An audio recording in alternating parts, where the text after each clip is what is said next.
Hello, I'm Jan Kotek, and in this screencast I will talk about MapDB and its internal structure and source code. In case you don't know this project, I will recommend you to check our website mapdb.org, where you can find more details. This podcast is just overview, is just introduction to the source code and internals. So MapDB is a normal Maven project hosted on GitHub. It's simple to get it and build it. You need Maven 3 and JDK 6. It will not work with Maven 2. MapDB is contained in a single package. It has 24 of classes and about 13 lines of code in production. There are more lines of code for tests, but it's actually a very small project. It's also highly modular. It has components which can be separated, which are separated, which can be swapped, and optionally excluded. So, for example, if you want to implement your own compression, it's very simple to hook it up with MapDB. It's also tightly optimized, so it has a great performance and generates minimal garbage for to be collected by garbage collector. And also we try to keep things simple and debuggable, so even though it's using concurrent algorithms, it's very simple to debug it and, and edit and modify. So MapDB comes with two classes. One of them is DB Maker, second one is DB. It's a part of the public API, which is more public than the others because those two classes will be used by most users. MapDB exports most of its functionality, but for 90% of use cases you will just need two classes. So DB Maker is a builder style factory which opens and configures the database. It wires all the parts together, so the MapDB has various components, and all those components are configured and instantiated by DB Maker. DB Maker is builder style factory. So if you have a look here, there is DB Maker, there is a static method which opens the builder itself. In this case we are opening the file database with file as parameter. Then there is a bunch of builder options, so in this case we shut down the database using shutdown hook when JVM exits. Then there is encryption enabled and some cache options. The interesting is that MapDB builders use naming convention where the most significant names are coming first. So it's if you have a code completion in your development environment, it's very simple to find all the related options so for example, if you want to set the cache, you just type in the cache,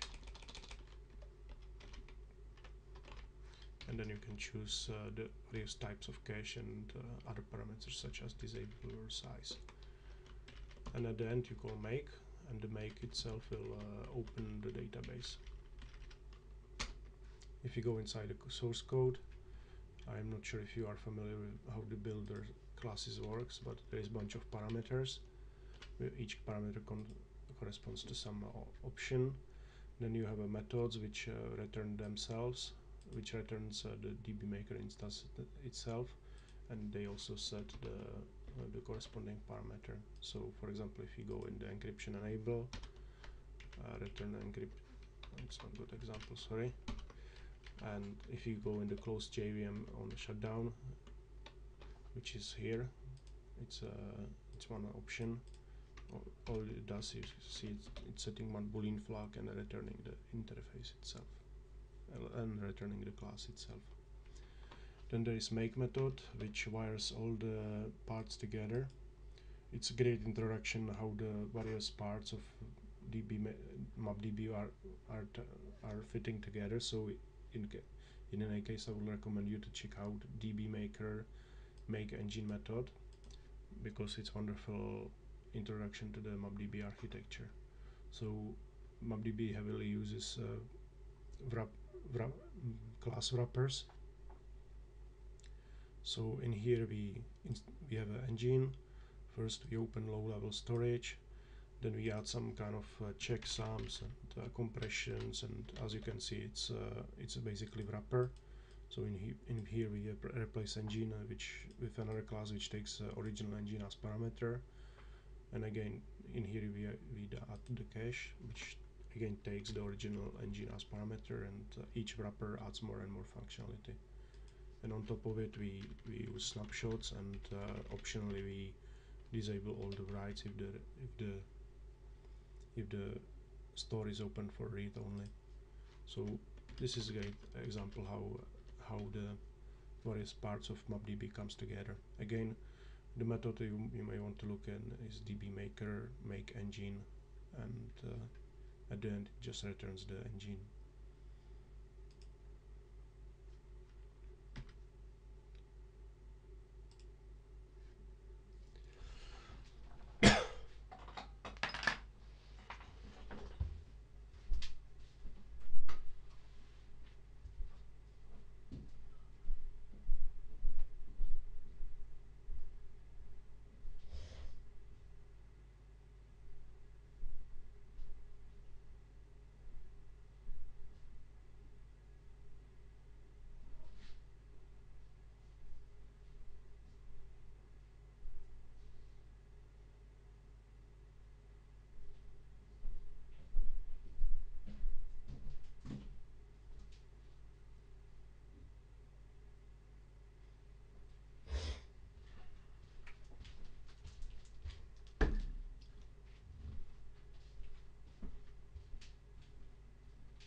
Second interface or second class used by MapDB is DB itself, which represents the database and opens various collections and other records.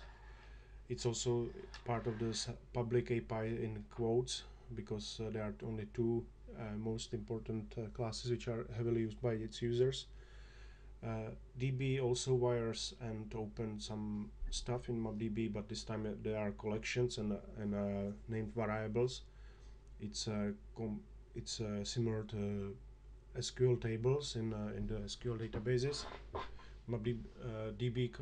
DB class also maintains the named catalog, which contains various parameters for each record or each named record, and it also maintains the default serializer which is used if you don't specify your own serializer. So in here we have some example how the DB is used. We use the DB maker to open the database. Then we use DB to open or create tree map, which with default values and the name. And then there is some stuff going on, and then we call DB commit, optionally DB rollback, and at the end we just close the database. DB class is relatively simple to use. There are other options how to open the collections. For example, you can use build style. You can create a new one and use builder style interfaces. So DB create tree map will give us builder where we can specify the various options. For example, we can store values outside of the B3 nodes. In this case, we save some performance if the values are big, and we can also supply the various serializers. So, for example, in this case, we want custom serializer which turns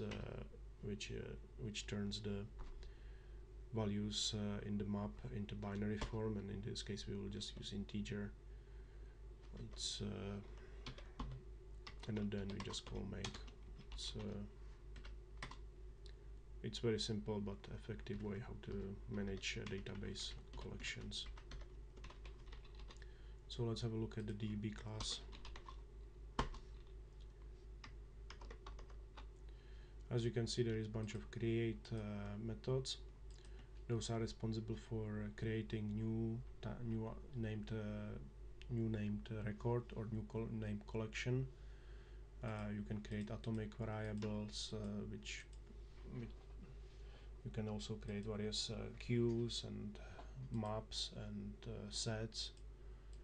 It's the way it works is that MapDB, each set has some parameters, some constructor parameters, and those parameters are stored in the catalog, which catalog is basically a map with string as key and some value as and some generic value as value, and you take the collection name, append dot, and some field name, and you get the content of the catalog. So in this case, we are creating three map with various options specified by the builder, and at the end we store the name parameters inside the named catalog and call the MapDB we call the B3 map constructor with all the parameters. Catput just takes the stuff from the catalog, and the catalog itself is basically sorted map which with string as key and any object as value. On top of that, the MapDB maintains the default serializer. The default serializer is interesting in the way it stores all the class metadata on the center place. So for example, if you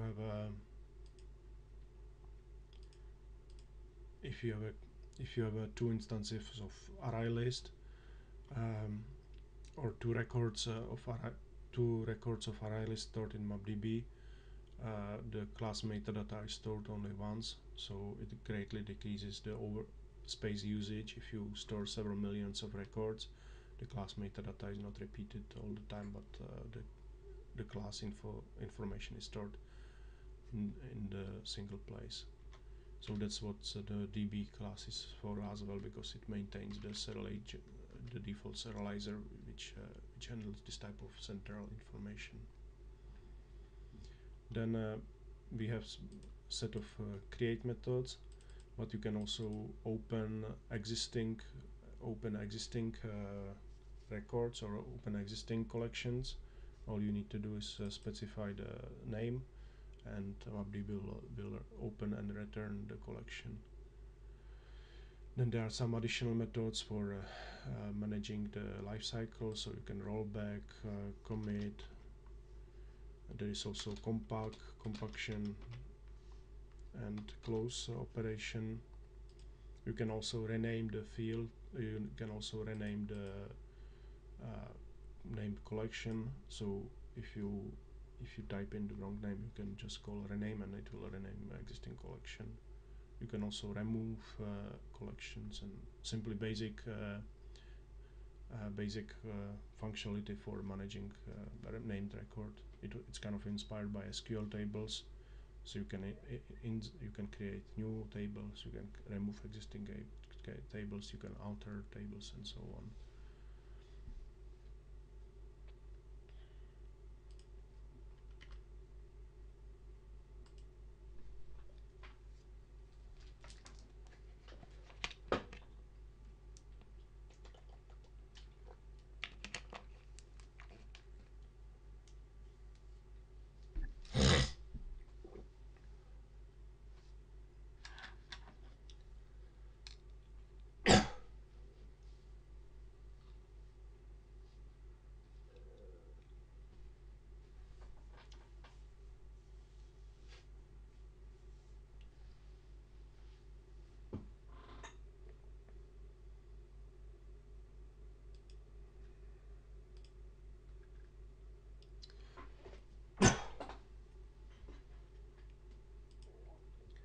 Engine class is also public.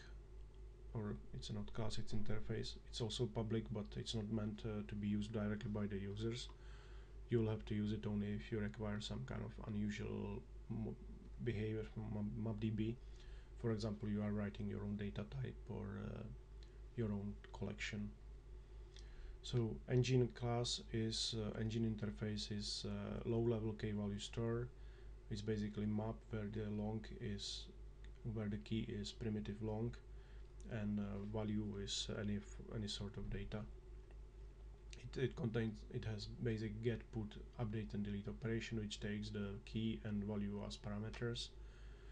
It doesn't provide any indexes or any collections, and all the more advanced stuff is implemented on top of it, such as maps and queues and so on. The interesting about this is that MapDB takes serializer as parameter with the get, put and other methods. So instead of other databases where you receive binary data which you have to deserialize yourself, you provide MapDB with serializer, and MapDB manages the serialization lifecycle itself. This is very simple rule, or it seems like very simple decision, but it has wide consequences, because if MapDB manages the serializer and it has instances, object instances, it enables loads of magic. So we can just take an engine and wrap it with additional functionality. So for example, to achieve compression, you just need to modify the serializer and wrap it with another serializer which compresses its output. So basically most of the additional functionality in the MapDB are implemented as engine wrappers. So compression, encryption, cache, snapshots, asynchronous write checksums, and so on. So let's have a look at the engine class.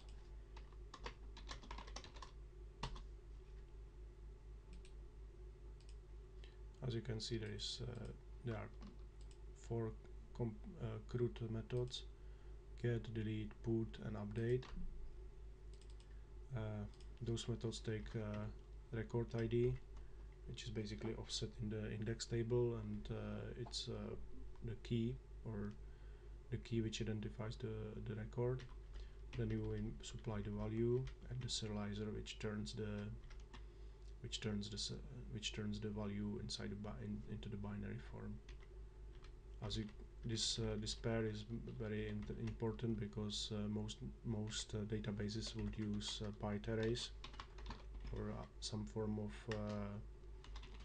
already serialized value, but because MapDB manages this stuff by itself, we can do loads of magic with swapping the serializers, and for example, if the underlying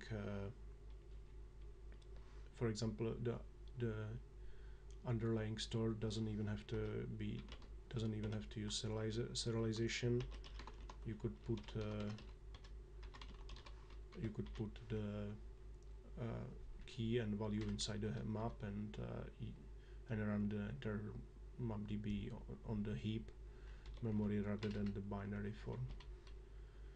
So engine has four update methods for updating, deleting, fetching, and inserting the values.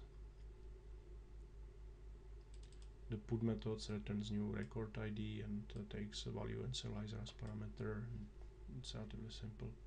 Interesting is compare and swap method, which takes the record ID as key, expected old value, and a new value, and returns boolean if the expected old value equals to the old value. And so it's very simple way how to atomically update values or records in the database. And MapDB concurrent stuff, or the concurrent stuff in MapDB is using this heavily. So I was talking about that most of the functionality in MapDB is just engine wrappers. In here I will show one example of this.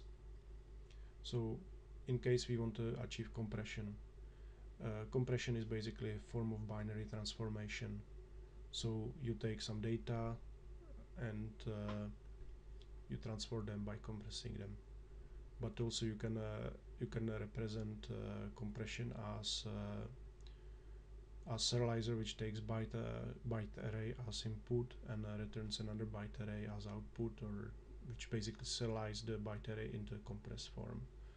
So what is going on in here, that we implement the engine wrapper, which overrides the engine update method. It takes record body value and serializer as parameters.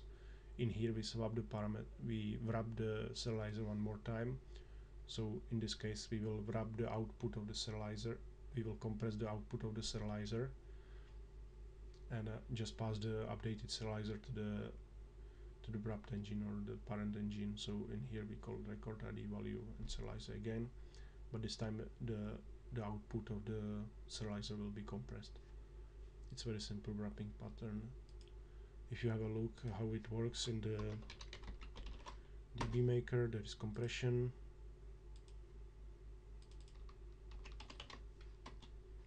and as you can see, if the compression is enabled, we just wrap the engine with byte transformation, which uses compressor as another parameter. That's it. Wrappers everywhere. In here is encryption. Again, we take the engine, wrap it with byte transformation, and there is byte transformator which takes the encryption key and as parameter. And again, adding checksum. Checksum basically takes the original data, appends another 4 bytes for the checksum itself, and then on the deserialization it checks the data and additional 4 bytes. Again, it's transformation, byte transformation, and that's it. Another example of this engine wrapping is the instance cache. If you read single record 10 times, every time you read it you have to deserialize it. So it makes sense to store the deserialized value on the instance cache. In this case, the record doesn't have to be deserialized 10 times, but it will be deserialized only once. So in this case, we override the engine get method, which takes record ID and serializer and returns the value itself. First, we try to have a look in the map, which represent cache and by record ID, and in case we get it, we will return the value in the cache. In case we don't get it, which means the value is null, we will look up the value in the underlying engine and get it. Then we put it in the cache, which is basically map, and finally return it. Next time next time the get will be called, the value will be stored inside the cache, so only this section will be executed.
In real reality it is a bit more complicated because there is concurrency involved, and we also have to clear the cache periodically or use some kind of cache eviction.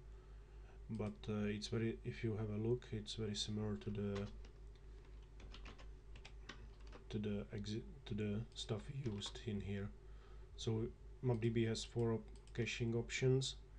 I think what is more simplest is the cache hard reference cache, and if you have a look at the get, it's basically the algorithm which is described here.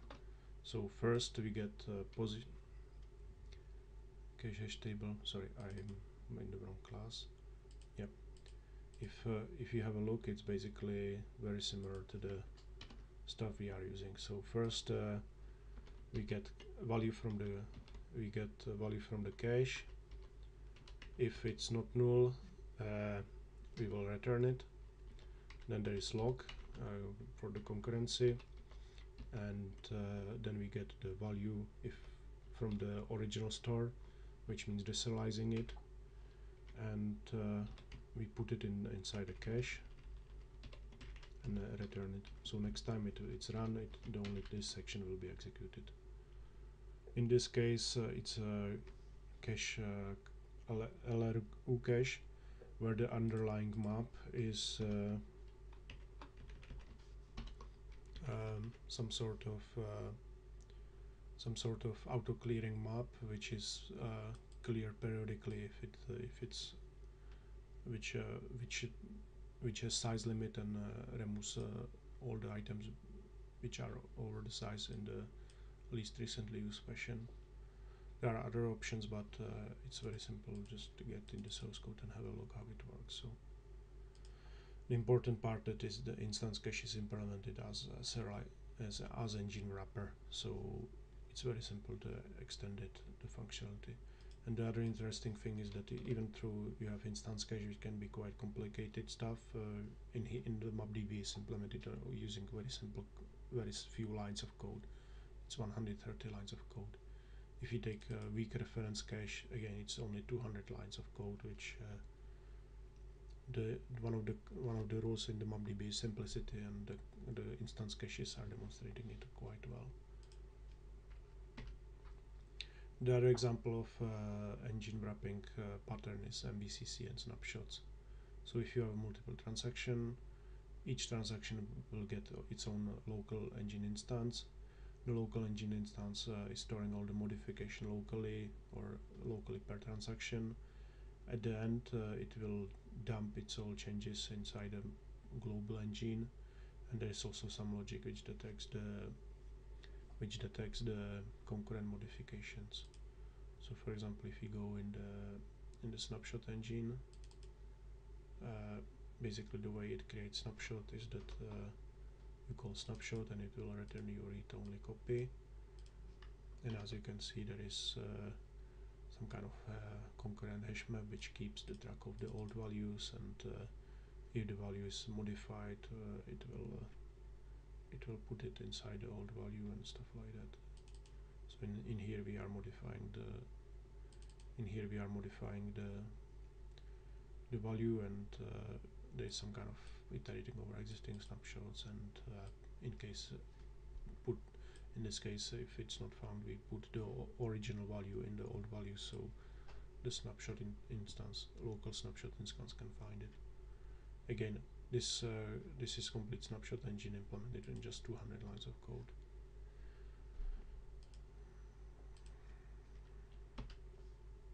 Okay, now we are getting to the stores. So if you have engine wrappers, what is sitting down in the hierarchy is the store itself. The store is not wrapper because it sits on top of the binary file, and it fetches and writes directly to the file, so it's at the bottom of the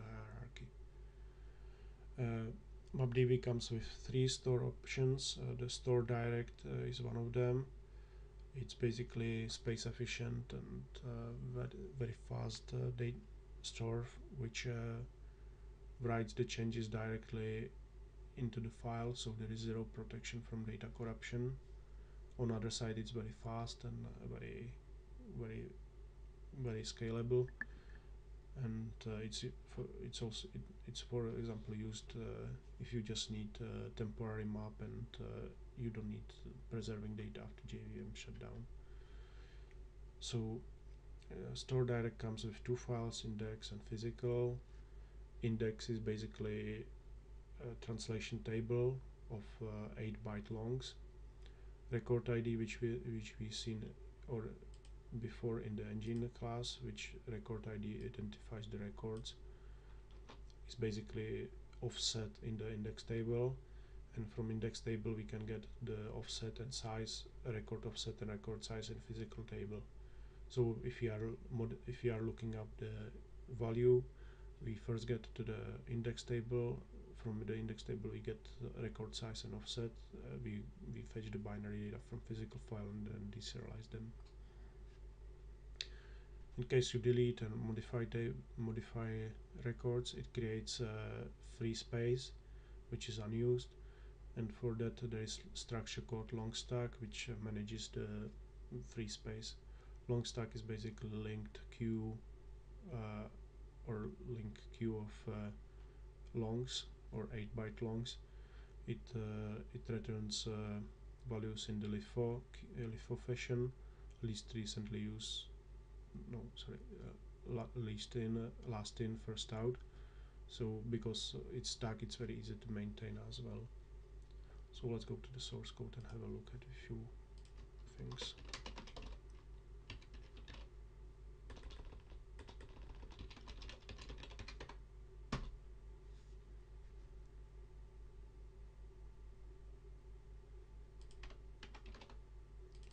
Okay, in this case we are getting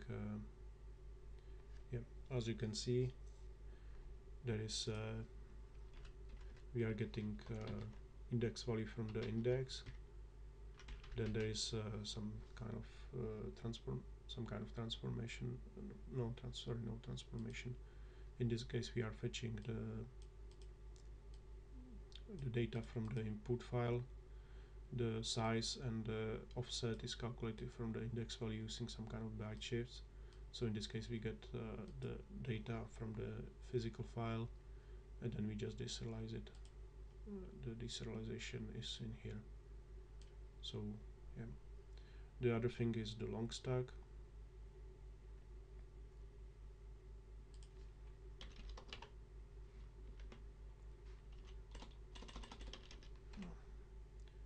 Long stack methods have two methods. First, you can put of index. In this case, first you can put in long value inside the long stack, and then you can retrieve it. So it returns the index value. The long stacks are basically linked, are stored in the linked pages,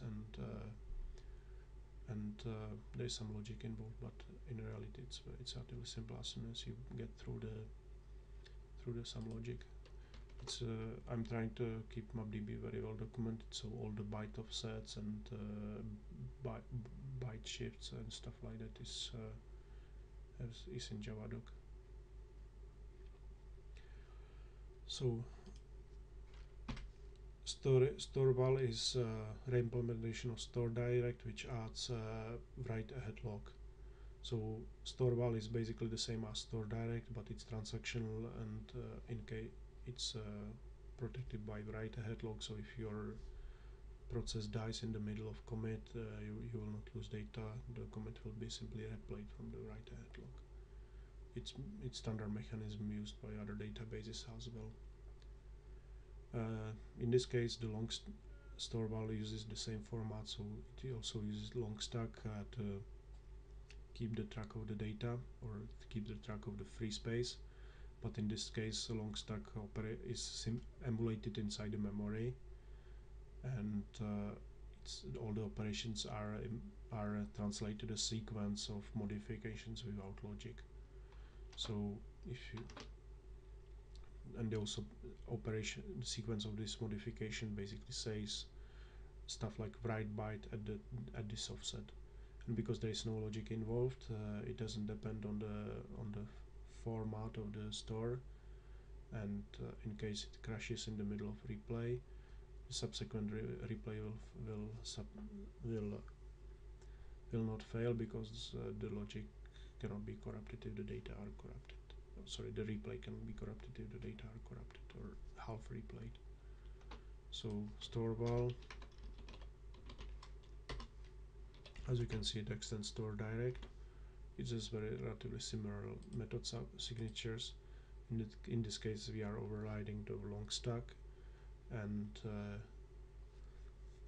as you can see, it basically does some kind of stuff inside the memory, not in the files directly, but it stores modified metadata in the memory. This replay log method, and as you can see, it iterates through the file until it finds seals, which indicates end of the file. Then it reads the operation or the instruction name. Then it reads some stuff, and it replaces it in the main file. Again, this is val write ahead log write physical 8-byte long, so it reads the values, and at the end it just writes 8-byte long in the physical file. This is the same, but it writes 6-byte long, and again it will write 6-byte long. It's relatively simple as soon as you get through it, as soon as you pass some kind of initial stage. And for example, the store direct is relatively sophisticated, but it has only 1000 lines of code. The store val is even more sophisticated, but it has only 700 lines of code. So MapDB is pretty effective or pretty compact, but very powerful. Store append is completely independent storage. It uses append only files. They can be found in the other databases such as BerkeleyDB Java Edition or LevelDB. In this case, data are never overwritten, so store append is perceived as very durable and very reliable. In MapDB, we kind of improve the design by write ahead log with possible rollback.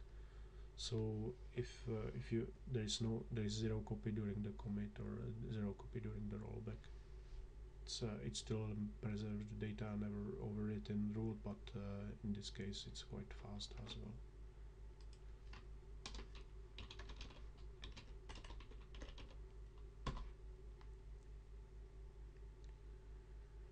So in here I guess I could show the get method. As you can see, it's getting index value, then it's calculating the file offset, and then it's recalculating the record size, and then it just gets the stuff from the file. Again, it's very simple but powerful. This thing is implemented using only 500 lines of code. The fourth storage option is the heap store. It's kind of curiosity, we use it only for testing, and in this case it doesn't have binary file at all. It's getting values from the hash map, concurrable escape list map here. So it doesn't use serialization at all. The interesting thing about this is that it demonstrates the flexibility of MapDB. You can basically swap the parts around and implement very unexpected stuff.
Okay, now we are getting into some coding patterns in the MapDB. So MapDB tries to be as optimized as possible, and one of the ways to achieve it is by using primitive values and arrays and primitive arrays, which do not cause garbage collector to be triggered. Garbage collection is a big deal because it means moving loads of code from and into the CPU, and it usually destroys the CPU L2 cache content. So if the garbage collector is triggered very often, you not lose just the time CPU spends inside the garbage collector, but you also lose the cache misses because the cache is cleared periodically. So one of the way to do it is to use primitive values, and I think a great example is the index value in the store direct, which I was showing earlier. Basically, we need to pack 6 different fields inside some form of class or some sort of variable, and for that we can use the bit shift. So in the index value, the first 2 bytes are used for the record size. Additional 44 bits are used for the offsetting the physical file, and this leaves us with 4 boolean flags for which indicates various properties of the record itself. If you go in the MapDB source code, you will find primitive arrays basically everywhere. Yeah.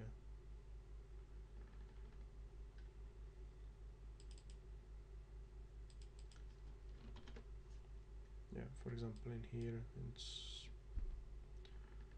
anyway, the common pattern is to use masks, to use static variables or static final fields for the masks, and the name of the mask should indicate what this does. We also have byte shifts and stuff like that. So anyway, in the moral of this, if you are going to program with MapDB, I would strongly recommend read something about byte-wise operations, because they are important here. Another common pattern is concurrency. Inside the stores and in case of some caches and stuff, MapDB uses segmented logs with structural log. So if you have a record ID, which is basically number, and you want to provide 1 log per number or 1 log per record, either you can allocate 1 log for each record, which will be possible billions because all the values of the number, or you can split the record, you can split the number into segments, in the case 32 segments, and each segment will have a separate log. This segmented logs is very common pattern. For example, it's used in the concurrent hash map and in a Java concurrency package, and it's fairly efficient. So in this case, we need to modify and update the record inside the binary file. So we know record ID, which indicates the offset and the size. We have the value and the serializer. So first, please notice that the serialization is done outside of any log. We serialize the record, get its size, and then we log the segment, so to make sure that no concurrent threads are writing and reading from the same log, from the same record at the same time. There is modulo 32, where the 32 is number of the logs. Then, because we will be modifying the layout of the files, we use structure log, and we release the space used by old version of the record and allocate space for the new record. Then we release the structure log. The structure log is global, which means that the code inside the structure log can be only a single thread can execute the code inside the structure log. You may say it doesn't scale, and it's really bad habit to have a global logs, but in reality the code inside the structure log is very efficient. Releasing and allocating space is using long stacks, so in most cases it means just reading and writing 16 bytes of data. So when the space is allocated, we release the structure log and write a new version of the data outside of the structure log. So big and heavy shifting, data shifting is done outside of the structure log. After the new version of data is written, we release the structure log and unlock it. I think it's very simple but very powerful pattern, because it's very simple to debug it, but it's scaling very well up to the 8 cores or 8 CPU cores. I can show you how it's done in the store direct. There is update method.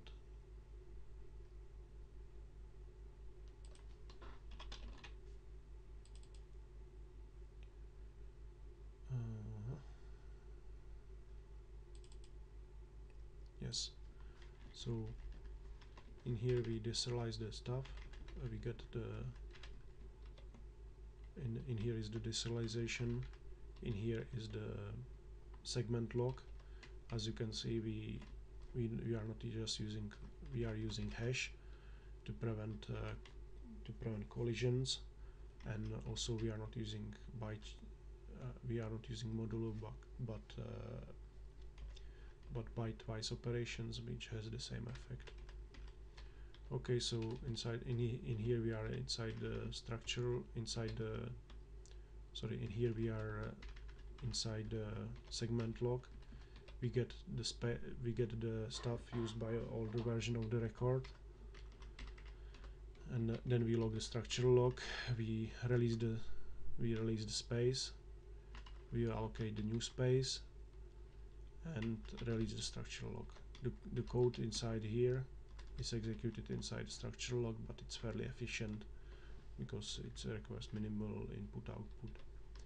And when we are outside of the structure log, but it's still inside the segment log, we write new version of the data.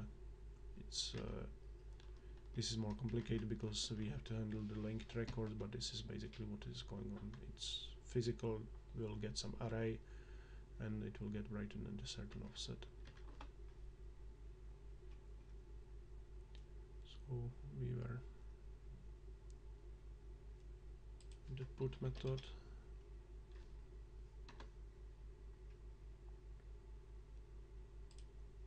Oh, update.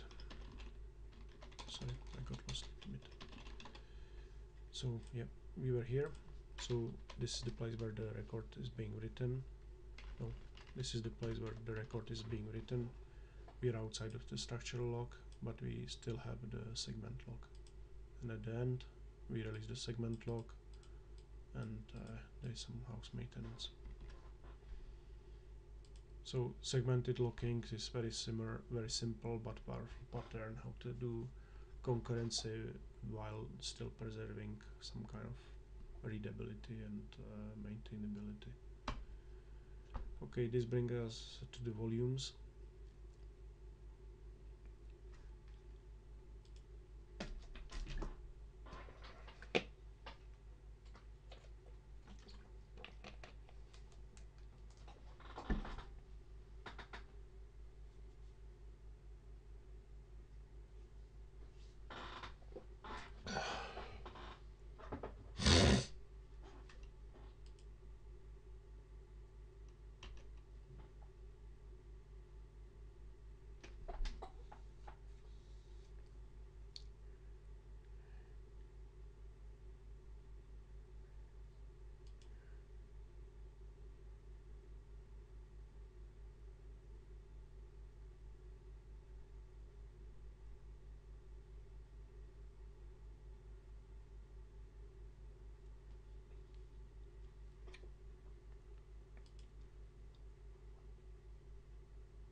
Volume is abstraction over raw files or raw byte buffers.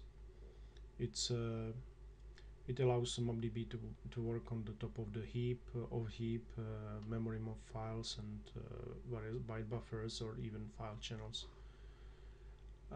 Byte buffers by default use 32-bit addressing, so their size limit is 2 gigabytes. To work around this, MapDB's or volumes are using 1 gigabyte chunks, where the data cannot overlap between neighboring chunks. So you cannot read half of the array from one chunk and half of the array from second chunk. This is kind of leaky abstraction, so the store, which sits on top of the volume, needs to make sure that its data are not overlapping 1 gigabyte. But there is relatively simple logic to work around it. In return, it greatly simplifies the volume implementation. Because volume is abstract class and it has 1 gigabyte chunks, there are many open options. For example, you can split the 1 gigabyte chunks across multiple disks and implement some kind of RAID. You can even do some kind of encryption in the volume, or you can do some kind of checksums on top of those chunks. You can also use raw partitions or partially mapped files. For example, when some part of the file is very important, you can memory map it or move to SSD and so on. That's our open options. It's not implemented yet. We have loads of ideas, but it will eventually get implemented and documented. So the volume class,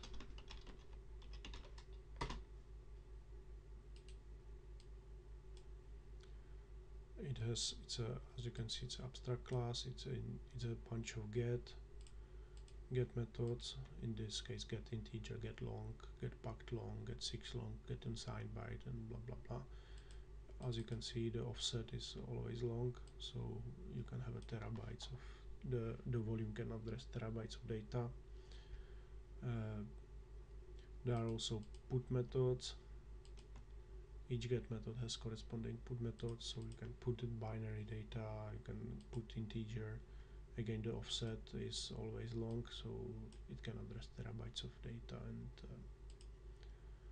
there is sync operation, which flushes the content of the volume. And the volume itself has 4 major subclasses. First is file channel volume, which basically is abstraction on top of the file channel. Because MapDB uses memory map files, it doesn't work very well on the 32-bit systems, which has 2 gigabytes addressing limit or 4 gigabytes addressing limit, and it's not very practical to have a database with maximum size of 4 gigabytes. So there is workaround of file channel which works on the 32-bit systems. It's a little bit slower, but basically if you put long, it will convert it to the byte buffer, and then it will write the byte buffer in a certain position in the channel. Then there is memory mapped files,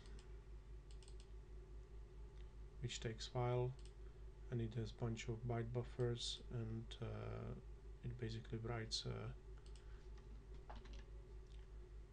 the data inside the byte buffer. So if you, for example, if you get long, first we get corresponding byte buffer, and then we will get long and a certain offset. In here is the chunk size 1 gigabyte, and we are fetching data directly from the byte buffer, as you can see. And the third class or third is memory volume, which uses memory byte buffers. So there is some kind of growth policy, but in reality it's very simple. All these byte buffers, they have about 1000 lines of code. Yeah, I think it's very small considering the amount of functionality they contain. Okay, now we are getting to the collections which are sitting on top of the engine.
So B3 map is a sorted map provided by MapDB. It implements concurrent navigable map, which has quite a lot of methods, about 100. MapDB provides almost full implementation of this interface. Internally it uses concurrent B-linked tree, which has been around for more than 30 years. It's a classic data structure, well understood and used by several databases such as PostgreSQL.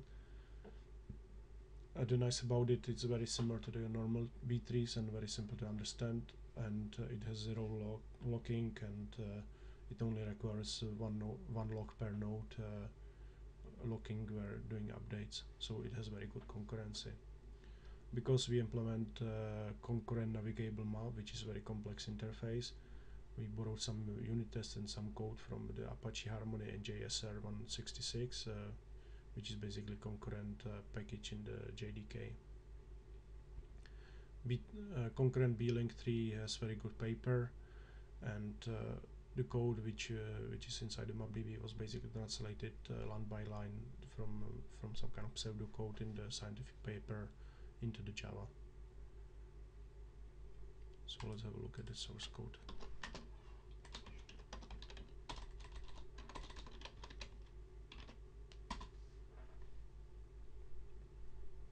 As you can see, B3 map has various subclasses or various internal classes which are used for the key sets and submaps and various other options in the to implement concurrent navigable interface.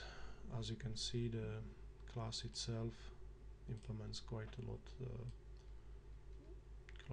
Implements a concurrent navigable map. The constructor has number of parameters, a lot of parameters, but you don't have to worry about it because it's all wired by DB. And the interesting parts are, for example, get or put. This is quite a long code. This is the put method, and it's quite long, but this code is basically directly translated from scientific paper, so it's well understood and well seen, and it doesn't have much mistakes, or it doesn't have mistakes because it's concurrent. And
so basically this code is coming from the scientific paper, and because of that it may look like hairball, and it's kind of hard to believe that it's thread safe and concurrent, but it's very well documented, and it's very simple to understand what each branch is doing, and if there is some sort of mistake, it's usually because of some typo or stuff. So it's usually fixing this type of stuff is usually a matter of comparing the pseudocode in the scientific paper and checking it was correctly rewritten in Java.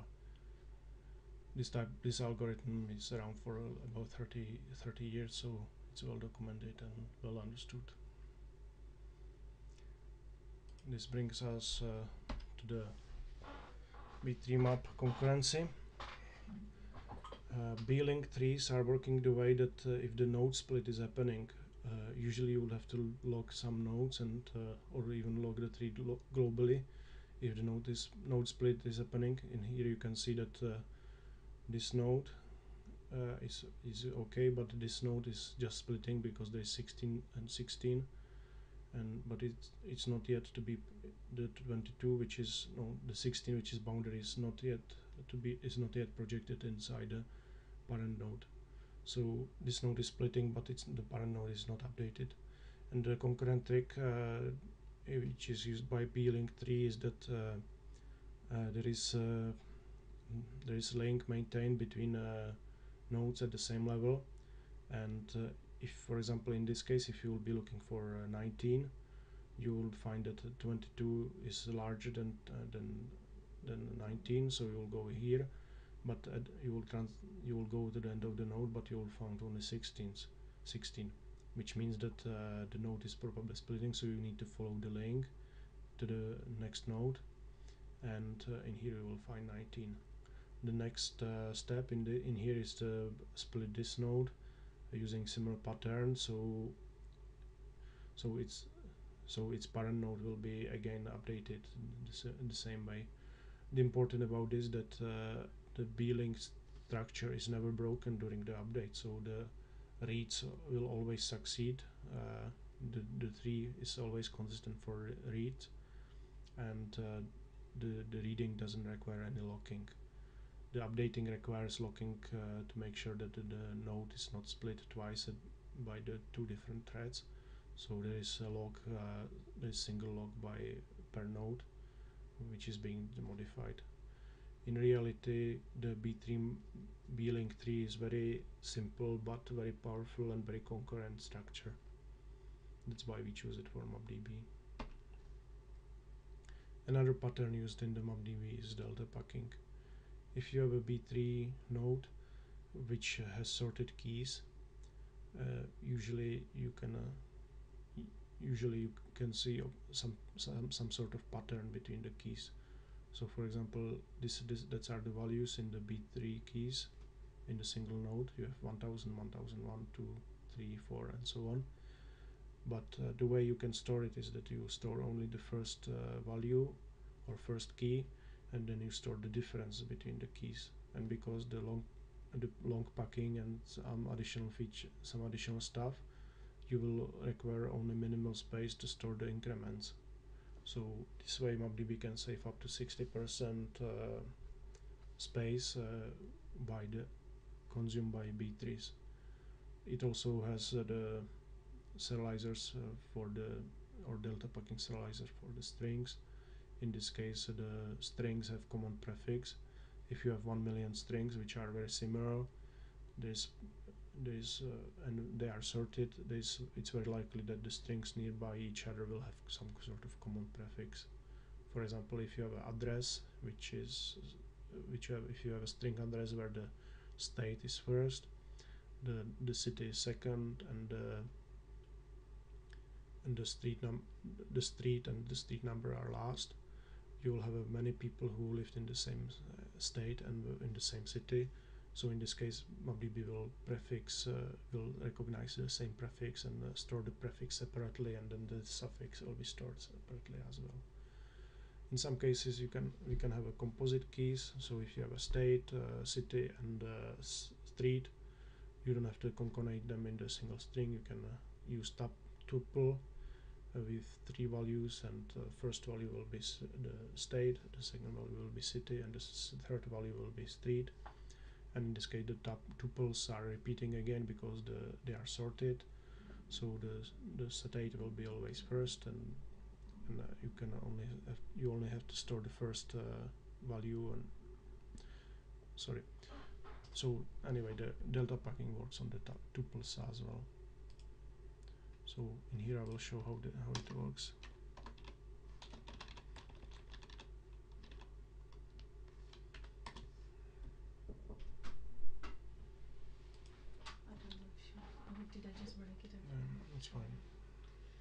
know if she'll sleep, but she's quite loud. Okay, I'll take care of her if she doesn't. Let you be. Look, I'm gonna get dressed and do my hair. There is lunch for you and Yeah, we'll have it later. before my night cover here. Yeah. I'll just drop myself later after I'm out of this night.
So MapDB provides some basic packers or delta packers already for string, for tuples, and for positive integers or for positive longs.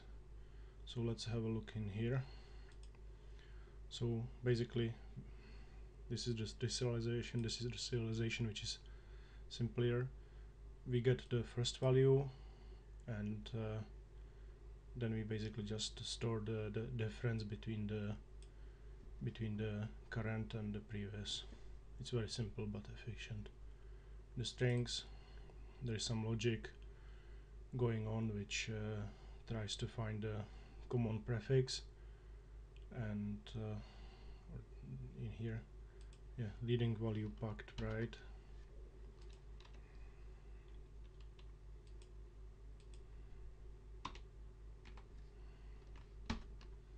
Yeah, there's some common prefix looking, searching and stuff like that, but it's actually again very simple, just 600 lines of code.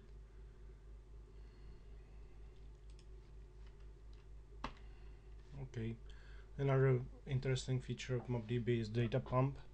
If you have a B3, you can either create it, you can either import it or create it by several put operations, which means that you will have several node splitting, or other option is to construct it from bottom up. So first you create the ground level of the tree, which is basically a linked list. It has to be sorted. Then you create the layer on top of it and on top of it until you eventually reach the top, which is single node. And MapDB has data pump, which does exactly this. It decreases the time needed for importing large trees from exponential to time to linear time. So even though you are creating B3s which has several billions of items, it can be done nearly in the real time. One downside is that because you are constructing B3 from bottom up, you need to have pre-sorted data. But again, MapDB has utilities for doing this. So the pump is implemented in the pump class. There are a bunch of operations, but to keep it simple, it's utterly simple in the way that it operates on the top of on the B3 itself. There is nodes being serialized, and it's building multiple levels at the same time, and at the end it just closes with root and flushes everything and closes. It's relatively simple. At the end it just passes all the parameters in the catalog and creates the tree map itself. There are additional operations for pre-sorting large data sets, which basically operates in the chunks. It takes it splits unsorted data in the chunks of, let's say, 10 millions, which can be sorted in memory. And then it iterates over all the chunks at the same time and composes the resulting datasets from the pre-sorted chunks. It's very simple but efficient. This brings us to the H3 map, which is another map or set provided by MapDB. It uses segment locking, which was described earlier. It has 16 segments, each with separate read-write lock. Similar pattern is, for example, used in concurrent hash map in the JDK. Java provides 32-bit hash, so first 4 bits of the hash are used to identify the segment. Then there are 3 directory levels, each has 7 bits. The directory levels in the H3 are auto-expanded, so if you have only few items, only one level of directory is used, because there are no hash collisions, and if the hash collision starts happening, the directories expand to the second and even to the third layers. Then at the end there is the hash bucket is just linked list where the colliding nodes are stored. H3 map optionally supports expiration based on time or maximal size, so it's usable as of heap cache or similar. Let's go to the source code. H3 map. As you can see, there is again loads of parameters. The important is that it takes engine as first argument. Engine is used for fetching and putting all the data, and then there is some additional flags and so on. The get operations are working on top of the directories. Yeah, get inner.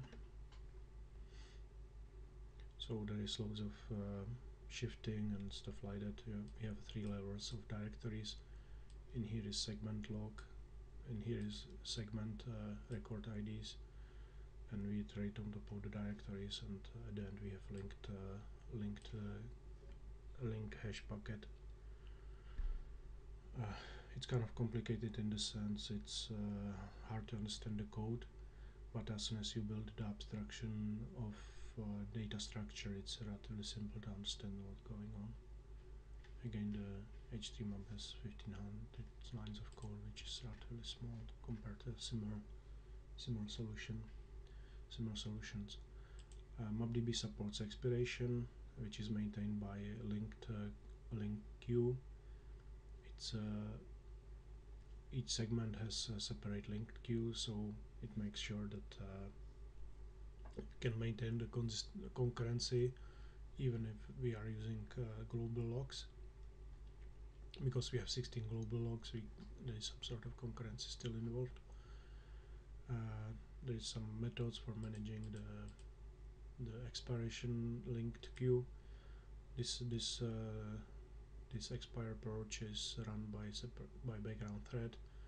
As you can see, it's iterating through the 16 segments. There is some calculation based on the date, and if the node is too old, it's get removed. It's kind of hard to understand it, but if you build some kind of visualization of the data or data structures in your head, it's relatively simple to grasp. Okay, let's move on. MapDB comes with serializer. Because we wanted to provide out-of-the-box experience, we need to wait turning object instances in the binary form, and the serialization provided by Java is not sufficient because it's slow and consumes too much space. So we came with the hand-coded serializers for strings, longs, and other common classes, or other common Java util and Java lang classes. Common pattern is that we have single header byte which identifies the type and in some cases value, and then we have very long switch case statements which deserialize the data direct accordingly. Goal of this is speed and space efficiency. So let's have a look at the serializer base.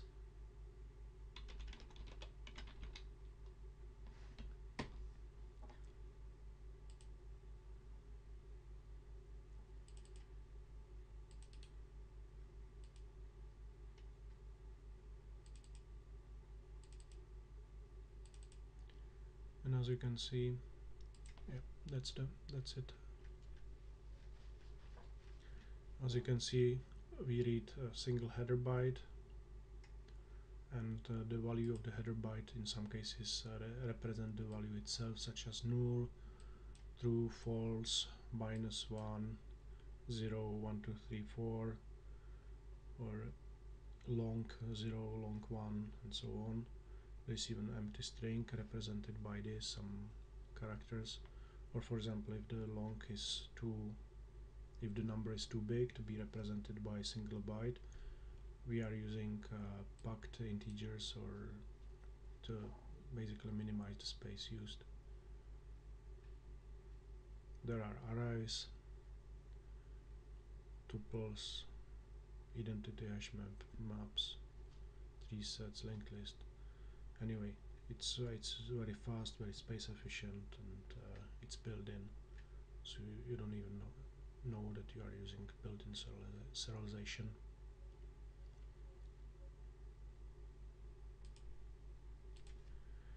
MapDB also comes with POJA serializer. It's basically general serialization for object graphs, similar to Java serialization or Xstreams. This is some sort of framework which serializes the objects graphs into the XML. POJA serializer in the MapDB is optimized for the small chunks, so it doesn't handle large graphs very well. The idea is that the map keys and map values will always be just dozens of classes wired together. In case it's detecting some advanced serialization, such as write object or read object from object output stream, it falls back into the Java serialization, and it always makes sure that the class metadata are stored centrally. So for example, if you have a address class, it has some sort of fields like street number, street, and so on, and information how the address class is information about the layout of the address class are usually stored as part of the binary data, as part of the serialized data. And what MapDB does, it splits the class metadata and the data itself, and the class metadata are stored centrally. There's some sort of versioning and so on. But if you have if you store 1 million address objects in the serialized form, storing class metadata 1 million times will be serious overhead, and MapDB always did.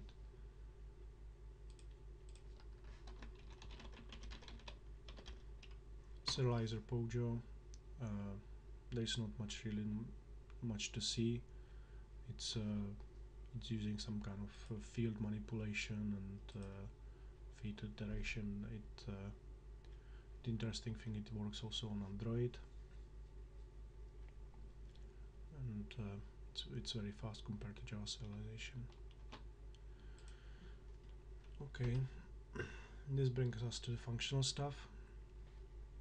MapDB has the policy to not depend on any additional jar files, so only dependency is JDK6 or Android 2.3. So for this stuff, we need to sometimes re-implement our own things, and one of the things we need to re-implement is the functional interface functions such as multi-parameter methods and methods which return partial type and so on.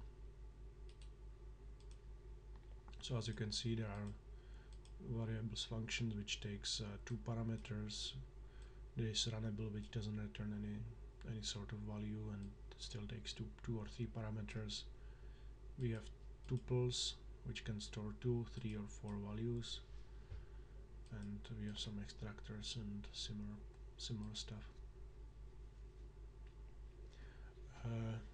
The interesting thing about tuples in MapDB is that they are comparable, so you can use them in the as composite keys in the B tree map, and also MapDB is kind of functional in the sense that you can wire various collections together, and if some map is modified, you can trigger cascade of updates in the secondary and secondary of secondary maps and so on. There is bint interface, a bint class which contains a set of static methods, and for example you can map secondary maps into the single maps into the primary map, and the way it operates is that you get the each all the most of the collections are providing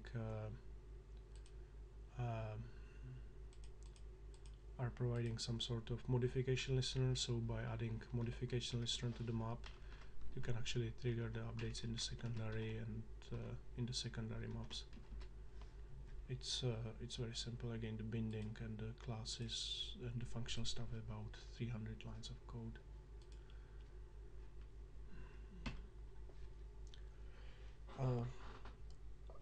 Earlier I was showing that engine has a compare and swap operation. Compare and swap is basically way how to update values atomical way and predictable way. So what it does is it takes the expected old value and only updates the value if the expected old value and the actual old value are equal. So MapDB compares the binary form of the expected old value and the old value and returns true or false if the value was actually updated. This is a very simple way how to update stuff concurrently and need some sort of alternative to the heavyweight transactions. Yeah, and MapDB also has atomic variables, which are basically taken directly from Java util concurrent atomic, and it's alternative to transactions. So there's atomic class. It's a bunch of subclasses for boolean, integer, long, string, and a generic variable. And the way is that you can, for example, if you have an integer, you can increment it, get and decrement, and there's some sort of loop which updates the stuff, which update the stuff atomically, compared to atomic integers inside JDK. It's very similar. There's get and decrement, get and increment as well, and get and set, and so atomic variables are a great way how to work in MapDB concurrently and predictably. Again, the atomic variables are first class citizens, so they are part of the DB, and you can construct them the same way as collections. Okay, and this brings us to the last usage pattern in the MapDB. One of the goals is to minimize space used by the binary data, and a great way how to do is using packed longs.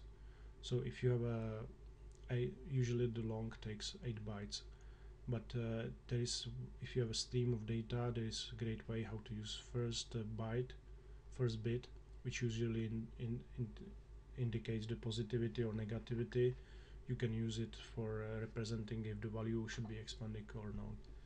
In reality, what you need to know is that if you are using packed longs, if you have a value between 0 and 127, it takes only 1 byte to serialize. If you have a value smaller than 32,000, it takes only 2 bytes to serialize. And if you have a value smaller than 8 millions, I think, anyway, it keeps expanding to the 3 bytes, 4 bytes, and so on. This pattern is used heavily to save space. A side effect is that if you have a stream data such as logs, it's impossible to predict offsets, and impossible to predict offsets based on the off- based on the record numbers or stuff like that, because using packed long is causing records to have unpredictable size.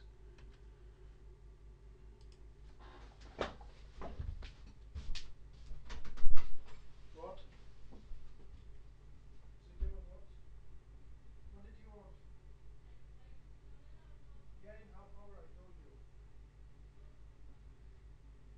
I told you half hour, okay? I'm coming in 10 minutes.